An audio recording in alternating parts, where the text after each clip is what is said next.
हैं और topic start करते हैं। और सबसे पहले हम बात करते हैं भारत पर अरब आक्रमण की। अब उससे पहले एक छोटी सी बात मैं आपको बता दूं कि हमने पिछली क्लास में एक बात पढ़ी थी कि हमने इंडियन हिस्ट्री को, भारतीय इतिहास को हम 3 भागों में बांट करके पढ़ते हैं, 3 अलग अलग हिस्सों में बांट करके पढ़ते हैं।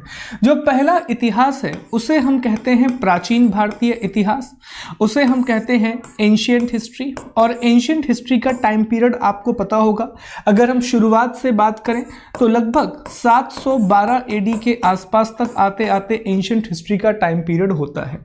उसके बाद हम बात करते हैं मध्यकालीन भारतीय इतिहास की, मिडिवल हिस्ट्री की हम बात करते हैं जो लगभग 1707 एडी तक जाता है। और तीसरा जो इतिहास होता है उसे हम आधुनिक भारतीय इतिहास कहते हैं, मॉडर्न इंडियन हिस्ट्री कहते हैं।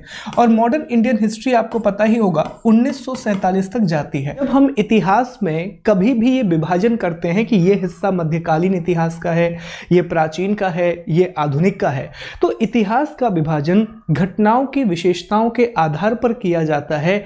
इंसिडेंट की फ्रीक्वेंसी के हिसाब से हम घटनाओं का विभाजन करते हैं। जिस प्रकार की घटनाएं होती हैं तो एक विशेष प्रकार की घटनाएं देखने के लिए मिलेंगी। प्राचीन भारतीय इतिहास में आपको भारतीय शासक देखने के लिए मिलेंगे, गुप्त साम्राज्य, मौर्य साम्राज्य, वर्धन साम्राज्य देखने के लिए मिलेगा। मध्यकालीन भारतीय इतिहास में मुस्लिम आक्रांता भारत में आएंगे, मुस्लिम इन्वेडर्स इंडिया में आएंगे और भारत में मुस्लिम राज्यों का उदय होगा जिसमें दिल्ली सल्तनत और मुगल साम्राज्य प्रमुख है। वहीं आधुनिक भारतीय इतिहास में, मॉडर्न इंडियन हिस्ट्री में यूरोपीय कंपनियों का भारत में आगमन होगा और पहली बार भारत में आपको पश्चिमी सभ्यता, पश्चिमी प्रशासन, पश्चिमी अर्थव्यवस्था देखने के लिए मिलेगी। पहली बार इंडिया में आपको वेस्टर्न इन्फ्लुएंसेस देखने के लिए मिलेंगे। ठीक है, तो मध्यकालीन भारतीय इतिहास की जो शुरुआत होती है उसमें सबसे पहला जो टॉपिक आता है दोस्तों, वह आता है भारत पर अरबों का आक्रमण। ठीक है, अब अरब कौन थे? तो देखो, थोड़ी सी बैकग्राउंड स्टोरी मैं आपको बता देता हूं। देखिए, हमने डिस्कस किया था कि 600 एडी के आसपास, रफली बात कर रहे हैं दोस्तों हम, 600 एडी के आसपास अरब में इस्लाम धर्म का उदय हो जाता है, इस्लाम धर्म की शुरुआत हो जाती है। इस्लाम धर्म के उदय होने के बाद अलग अलग मुस्लिम होते हैं। वो लोग जो अरब वाले इलाके में रहते हैं या अरब प्रायद्वीप वाले इलाके में रहते हैं उन्हें अरबी मुसलमान कहा जाता है, और वो लोग जो तुर्क वाले इलाके में रहते हैं तो उन्हें तुर्की मुसलमान कहा जाता है। भारत पर जो मुस्लिम आक्रमण शुरू हुआ तो सबसे पहले भारत पर अरबी मुसलमानों ने हमला किया और अरबी मुसलमानों के बाद भारत पर तुर्क मुसलमानों ने हमला किया। तो ये बड़ी महत्वपूर्ण बात है कि भारत पर मुस्लिम आक्रमण सबसे पहले अरबी मुस्लिम आक्रमण हुआ और अरबी के बाद भारत में तुर्की मुस्लिम आक्रमण देखने के लिए मिलता है। अरबी आक्रमण किसने किया? तो अरबी आक्रमण 712 एडी में मोहम्मद बिन कासिम के द्वारा किया गया। ठीक है, जबकि तुर्की मुस्लिम आक्रमण भारत में सबसे पहले महमूद गजनवी ने किया, उसके बाद मोहम्मद गौरी ने किया और उसके बाद दिल्ली सल्तनत की शुरुआत भारत में हो जाएगी। तो देखिए, यहां से एक छोटा सा प्रश्न यह बन सकता है दोस्तों, यहां से एक बेसिक क्वेश्चन निकल करके आएगा कि भारत पर सबसे पहला मुस्लिम आक्रमण किसके द्वारा किया गया? तो आंसर करेंगे, भारत पर सबसे पहला मुस्लिम आक्रमण अरबी मुसलमानों ने किया था, अरेबिक मुस्लिम ने किया था। अरेबिक मुस्लिम के बाद भारत पर तुर्की मुसलमानों ने आक्रमण किया, टर्किश मुस्लिम ने यहां पर आक्रमण किया। अब अगला प्रश्न निकालते हैं कि भारत पर पहला सफल मुस्लिम आक्रमण किसके द्वारा किया गया? तो भारत पर पहला सफल मुस्लिम आक्रमण दोस्तों 712 एडी में मोहम्मद बिन कासिम ने किया था।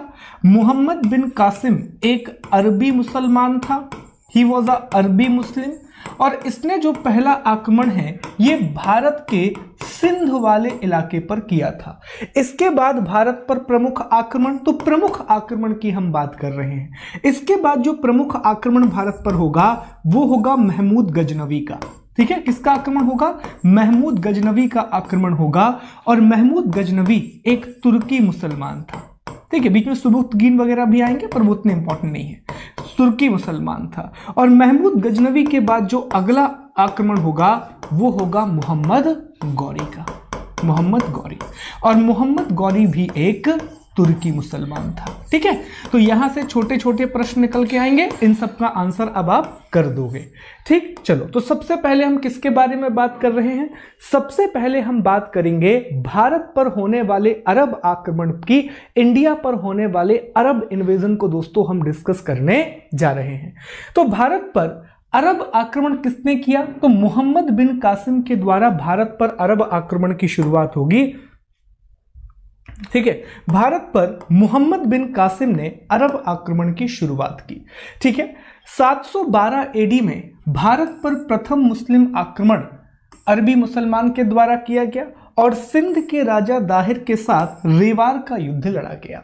ठीक है, उद्देश्य धन और दौलत को लूटना, इस्लाम धर्म का प्रचार करना और तात्कालिक कारण इराक के शासक अल हज्जाज के समुद्री जहाज को सिंध के देवल में समुद्री लुटेरों ने लूट लिया। मुल्तान पर आक्रमण किया गया और इन सब की जानकारी अली अहमद की चचनामा से हमको मिलती है। ठीक है, अब इसकी एक स्टोरी बनाते हैं और यहां से हम दोस्तों प्रश्न बनाते हैं। तो देखो, मोहम्मद बिन कासिम जो कि एक अरबी मुसलमान था, ठीक है, ये पहला पॉइंट हो गया, जो कि एक अरबी मुसलमान था। इसने 712 एडी में सिंध वाले इलाके पे आक्रमण किया। ठीक है, और सिंध में इस समय राजा दाहिर का शासन था। दाहिर के साथ रेवार का युद्ध लड़ा गया और इस युद्ध में मोहम्मद बिन कासिम की जीत हुई। याद रखना, मोहम्मद बिन कासिम से पहले भी मुस्लिम आक्रमण भारत पर हुए थे, पर वो मुस्लिम आक्रमण सफल नहीं हुए थे।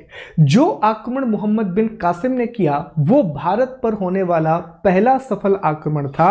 और इसकी पूरी जानकारी हमें कहां से मिलती है दोस्तों? इस आक्रमण की जानकारी हमें मिलती है अली अहमद की किताब, अली अहमद की किताब चचनामा से हमको इसकी जानकारी मिलती है। चचनामा से हमको इसकी इंफॉर्मेशन मिलती है। ठीक है, ये पहला पॉइंट हो गया। दूसरी बात यह है, सर आखिरकार ये युद्ध क्यों किया गया था, इसके कारण क्या थे? तो देखिए, इसका सबसे पहला कारण तो यह था कि धन चाहिए था। ठीक है, दूसरा कारण यह था कि इस्लाम का प्रचार करना था, भारत में इस्लाम का प्रचार। और तीसरा बड़ा कारण यह था कि इस समय इराक में एक शासक हुआ करता था जिसका नाम है अल हज्जाज। तो अल हज्जाज का एक जहाज आ रहा था श्रीलंका से इराक की ओर। तो जब वो सिंध वाले इलाके में पहुंचा, याद रखना सिंध वाला जो इलाका है वो फिलहाल पाकिस्तान वाले इलाके में आता है और वहां पर अरब सागर का हिस्सा लगता है। तो कुछ ऐसे मान के चलिए कि अगर ये यहां पर सिंध है तो यहां से एक जहाज आ रहा था श्रीलंका से। तो सिंध वाले इलाके के पास जैसे ही वो जहाज पहुंचा तो वहां पर उसकी लूटपाट हो गई। तो सबसे पहले अल हज्जाज ने एक मैसेज पहुंचाया राजा दाहिर के पास कि देखिए दाहिर साहब, आपके राज्य में हमारा एक जहाज आया था, उसकी चोरी हो गई है, आप उसकी भरपाई कर दीजिए। राजा दाहिर ने भरपाई करने से कर दिया मना कि भैया हम इसकी भरपाई नहीं करेंगे। यही कारण था कि इराक के शासक अल हज्जाज ने मोहम्मद बिन कासिम को कहा कि मोहम्मद बिन कासिम तुम सिंध जाओ और वहां राजा दाहिर से अच्छे तरीके से भरपाई लेकर के आओ।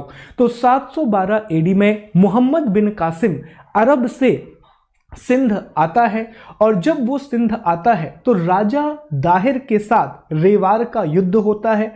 उसमें राजा दाहिर की हार होती है और इस तरह भारत पर पहला सफल मुस्लिम आक्रमण कंप्लीट होता है। दूसरी बात यह है दोस्तों, एक प्रश्न यह भी पूछा जाएगा कि भारत पर प्रथम मुस्लिम आक्रमण की जानकारी किस पुस्तक से मिलती है? तो याद रखिएगा, भारत पर प्रथम सफल मुस्लिम आक्रमण की जानकारी अली अहमद की चचनामा से मिलती है। ठीक है, इसके बाद दोस्तों क्या हुआ, आगे बढ़ते हैं। तो 712 एडी में सिंध पर आक्रमण हो गया। फिर 713 एडी में 713 एडी में उसने मुल्तान पर आक्रमण किया और मुल्तान पर कब्जा कर लिया। और मुल्तान पर कब्जा करने के बाद उसे गोल्डन सिटी का नाम दिया। मोहम्मद बिन कासिम ने मुल्तान को क्या कहा? उसे गोल्डन सिटी का नाम दिया, स्वर्ण नगरी का नाम दिया। तो ये प्रश्न भी कई बार पूछ लिया जाएगा कि भैया मोहम्मद बिन कासिम ने किसे स्वर्ण नगरी का नाम दिया, किसे गोल्डन सिटी का नाम दिया? तो याद रखिएगा, मुल्तान को गोल्डन सिटी का नाम दिया। ठीक, तो इस तरह भारत पर पहला अरबी आक्रमण सफल होता है। अब देखिए, ये वही बात है, पहले हमने क्या पढ़ा कि जब भारत पर यूनानी आक्रमण हुआ तो यूनानी आक्रमण के भी भारत पर कुछ प्रभाव हुए थे, इंडिया पर कुछ इफेक्ट हुए थे। तो उसी प्रकार दोस्तों अब हमें ये डिस्कस करना है कि जब भारत पर अरबी आक्रमण होगा, जब इंडिया पर अरेबिक अटैक होगा, तो आखिर अरबी आक्रमण के क्या क्या प्रभाव भारत पर हुए, क्या क्या इफेक्ट इंडिया पर हुए, ये बात हमें अब दोस्तों डिस्कस करना है। आइए, सबसे पहला प्रभाव तो यह हुआ कि भारत में इस्लाम का प्रादुर्भाव हो गया, the emergence of Islam in India. सही बात है, 600 एडी के आसपास अरब वाले इलाके में इस्लाम धर्म का उदय होता है और 712 एडी में भारत इस्लाम पहुंचता है और यह पहुंचता है मोहम्मद बिन कासिम की पहली विजय के साथ। तो यह पहला प्रभाव होगा। दूसरा, भारत में अरब संस्कृति, व्यापार और विज्ञान का आदान प्रदान हुआ।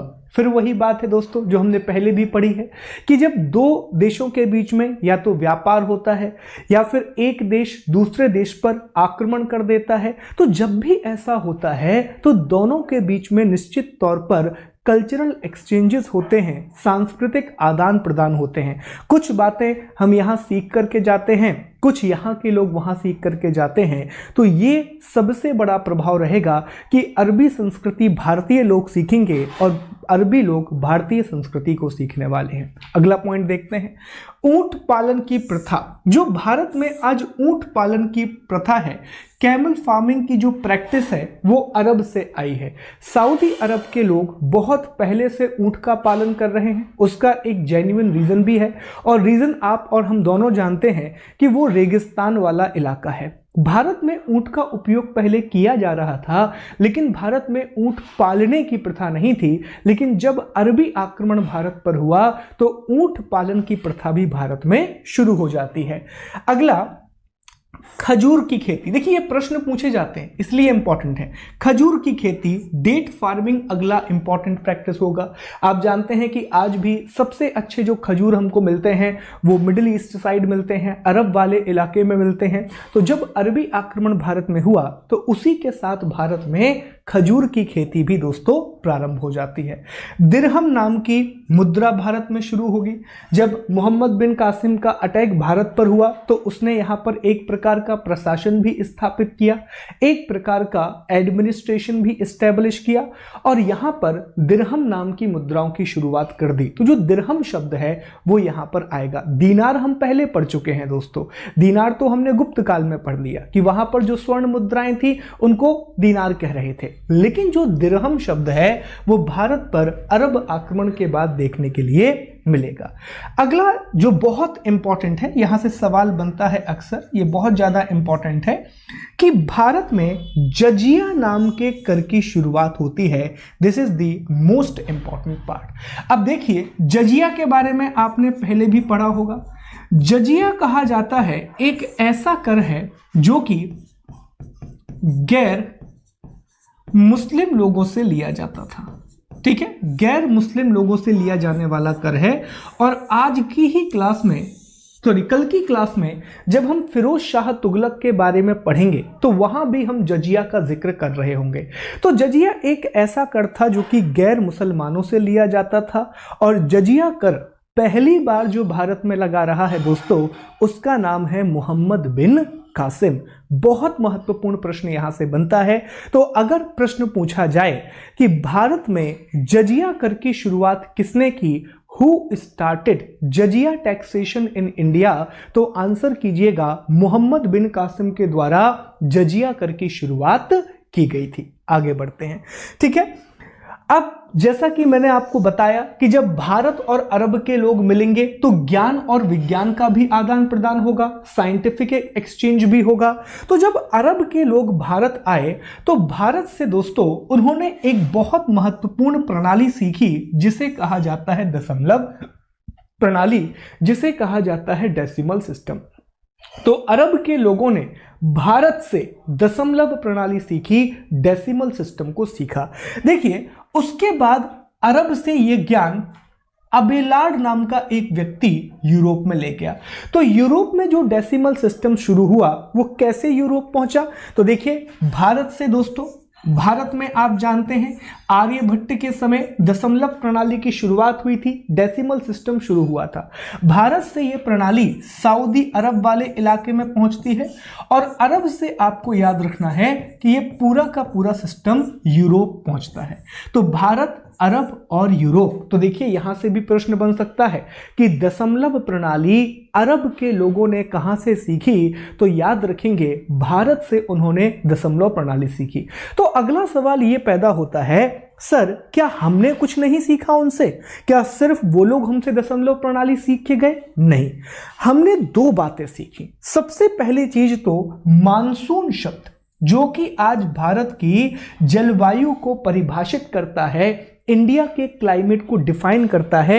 ये जो मानसून नाम का शब्द है दोस्तों, ये अरबियों की देन है और अरब के लोगों को समुद्र का बहुत बेहतर ज्ञान था। तो अरब के लोगों से हमने समुद्र विज्ञान की बहुत सारी बातें सीखी हैं, ओशिनोलॉजी की बहुत सारी बातें सीखी हैं। और दूसरी बड़ी चीज है, अरब के लोगों ने ही मानचित्र कला जो है वो भारत को सिखाई है। जो आर्ट ऑफ मैपिंग है वो अरब के लोगों से भारत को मिला है। तो याद रखना, भारत से दशमलव प्रणाली अरबी लोगों ने सीखी, जबकि अरब से भारत ने मानसून शब्द और मानचित्र कला को सीखा। ठीक है, ऊंट पालने की प्रथा, खजूर की खेती, दिरहम नाम की मुद्रा, जजिया नाम का कर।